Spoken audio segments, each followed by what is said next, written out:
Bonjour à toutes et bonjour à tous. Je suis ravie de vous retrouver pour vous présenter Parfait Tarot de Marseille aux éditions Bussière par Livia Caruso et Géraldine Lamuse. Alors, je viens de le recevoir, nous allons le découvrir ensemble.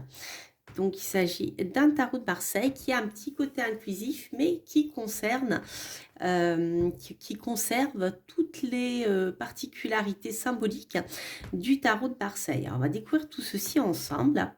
J'en profite pour vous dire qu'à la fin de cette vidéo, je proposerai un tirage à deux choix, comme je le fais toujours. Vous aurez le choix entre la pyrite et la tourmaline noire.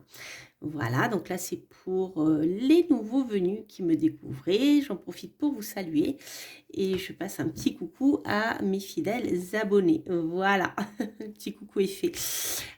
Donc, on va découvrir ensemble les illustrations. Donc, le format du tarot de Marseille, c'est vraiment format de tarot de Marseille habituel, hein, donc avec des cartes étroites et longues. On est vraiment dans la symbolique du tarot de Marseille. Le dos, je trouve, est magnifique. Donc, on peut le tirer à l'endroit et à l'envers. Vous avez ici des petites dorures. Je ne sais pas si on le voit bien à l'écran. Voilà, donc il est abstrait, c'est très bien pour faciliter la voyance. Et donc, il n'y a pas de bord. Voilà, les bords sont neutres plutôt. Alors, je vais vous montrer les cartes. On va découvrir le livret qui l'accompagne, comme dans les anciens tarots de Marseille. C'est un livret en noir et blanc avec les informations, je dirais, de base qui vous permettent de l'utiliser. Et donc déjà, on va découvrir les arcanes majeures. Hop, et après, on verra quelques arcanes mineures. Alors, donc, pour les arcanes majeures, je vais voir si... Voilà, si vous voyez mieux comme ça. Donc, nous avons ici le mât, qui n'a pas de numéro. Donc, on est vraiment dans la symbolique du tarot de Marseille. Le battleur, qui fait un petit peu plus âgé que le battleur qu'on retrouve dans le tarot de Marseille, qui est plutôt l'enfant, en fait. Donc là, il fait un peu âgé. Donc, il y a cette dimension-là qu'on ne retrouve pas, par contre. La papesse, qui fait assez jeune, d'ailleurs. L'impératrice. L'empereur. Le pape. L'amoureux. Le chariot. La justice. L'ermite. J'adore cette ermite.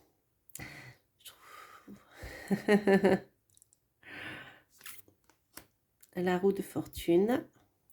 Alors juste, je vais regarder quelque chose. Le pape, ici, là, ces deux initiés, ces deux étudiants. La force. Elle fait un petit peu penser à la force du rider. Le pendu. L'arcane sans nom. Tempérance, l'ange. Le diable. Les endieux. L'étoile. La lune. Le soleil. Le jugement. Le monde. Et ensuite, on a le début des arcanes mineurs. Donc, comme on peut le découvrir ici, c'est vrai que les illustrations sont modernisées. En fait, on a vraiment la symbolique de l'ancien tarot de Marseille, à part peut-être le battleur qui perd de sa jeunesse et la papesse qui a rajeuni un petit peu. Dans l'ensemble, on n'est pas trop perdu, hein, je trouve, au niveau de la symbolique. Donc, c'est plutôt sympathique. Et voilà, il a gardé quelque chose de traditionnel, mais c'est vrai qu'il y a ce petit côté un peu plus modernisé qui peut plaire à certains d'entre vous. Voilà, voilà, voilà. Alors, au niveau des arcanes mineurs, on retrouve, eh bien, la symbolique des arcanes mineures traditionnelles. Vous voyez, ils sont positionnés comme dans le tarot de Marseille en général. Donc ça, c'est important parce que ça a une signification symbolique, la position des deniers, etc. Et donc voilà, ça a un sens ça, sur le plan, comment dire, je cherche le nom, géométrique. Donc ça, c'est conservé aussi. Je vais vous montrer quand même quelques cartes de cours. Voilà, le valet, la reine, le roi et le cavalier. Pour les bâtons, donc la symbolique habituelle. Donc au niveau des cartes de cours, on a ici le valet, la reine, le roi et le cavalier. Au niveau du cœur, je trouve qu'il est magnifique. Cet as, c'est vraiment sublime. Hop. Voilà, je vais vous montrer les cartes de cours. Le valet de coupe qui a quelque chose de très féminin, je trouve. La reine, le roi et le cavalier. Ils sont vraiment magnifiques. Il est très très beau ce jeu. Donc ça, c'est les mineurs. Et donc, la coupe, j'ai oublié de vous montrer les épées. Les épées que voici. On a le valet, la reine, le roi et le cavalier. Voilà. Il est vraiment splendide. Vraiment, je suis contente de vous le présenter. Alors, ce qu'on va faire, je vais vous montrer comment est constitué le livret et ce que vous pouvez trouver à l'intérieur. Et ensuite, je vous ferai un tirage avec mon ressenti personnel et ce qui est écrit dans le livret, de manière à voir comment vous pouvez travailler avec lui et donc si ce tarot pourrait aussi vous intéresser. Alors, donc, si je shoot dans ma caméra, ça va pas aller. Donc, nous avons la présentation des arcanes majeures et des arcanes mineures. Donc, les bâtons qui sont rattachés à l'action, les coupes à l'affectif, le mental pour les épées et le matériel pour les deniers. Vous avez un tirage, un exemple de tirage à 3 cartes. Le tirage en croix, donc les tirages traditionnels du tarot. Hein. Ensuite, ça, vous avez le tirage astrologique. Ensuite, donc, vous retrouvez les interprétations des arcanes majeurs et mineurs. Et apparemment, donc ici, vous avez la présentation aussi du tirage à l'endroit et à l'envers. Donc, par exemple, pour le battleur, vous avez le commencement. Donc, ça, c'est le principal mot-clé. Il préfigure le début de quelque chose. Il fait appel à notre capacité à déployer nos talents et notre créativité et à nous adapter au changement. Tirage à l'endroit, vous avez les mots-clés audace, choix, adaptation. Et à l'envers, illusion, erreur, tromperie. Donc ça, c'est pour tous les arcanes majeurs. Ensuite, pour les arcanes mineurs, vous avez par exemple pour l'as de bâton, nouveau projet, nouveau départ et réussite par le courage et la combativité. Ensuite, vous allez retrouver la même chose pour les coupes, les épées, les deniers. Donc, je trouve que c'est intéressant d'avoir, par exemple, vous voyez, l'as de denier, l'âme de la chance. Le 2, l'âme de la flexibilité. Le 3, l'âme du partenariat.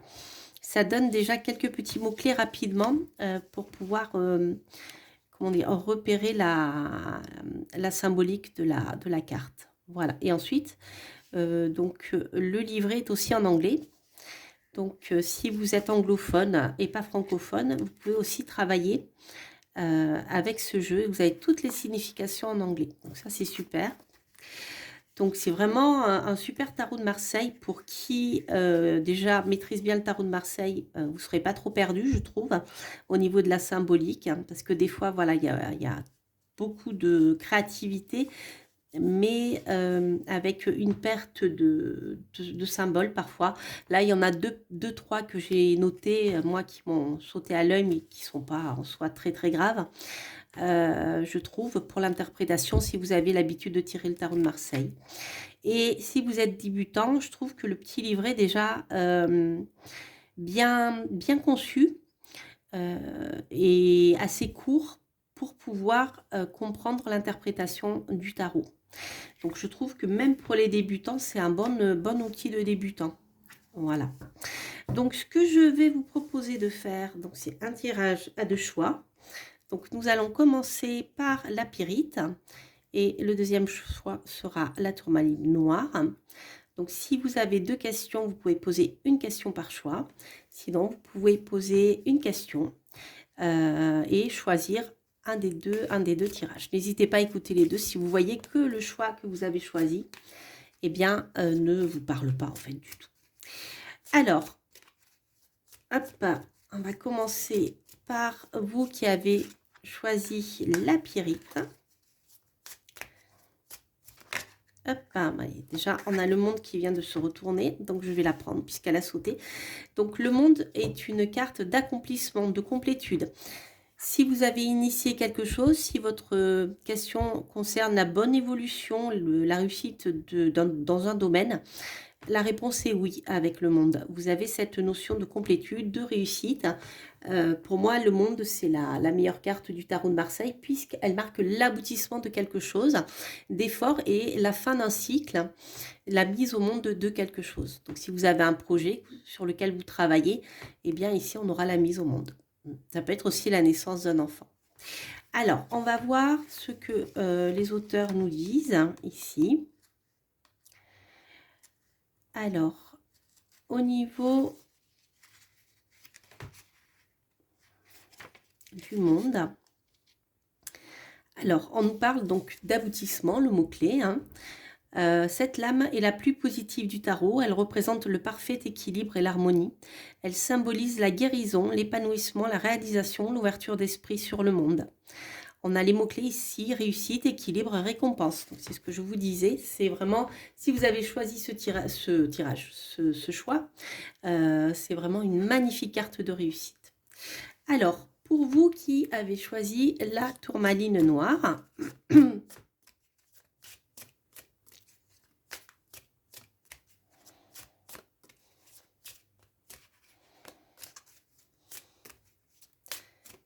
qu'est-ce qu'on a? Hop. Maison Dieu, les amis. Alors, la Maison Dieu nous parle de chamboulement.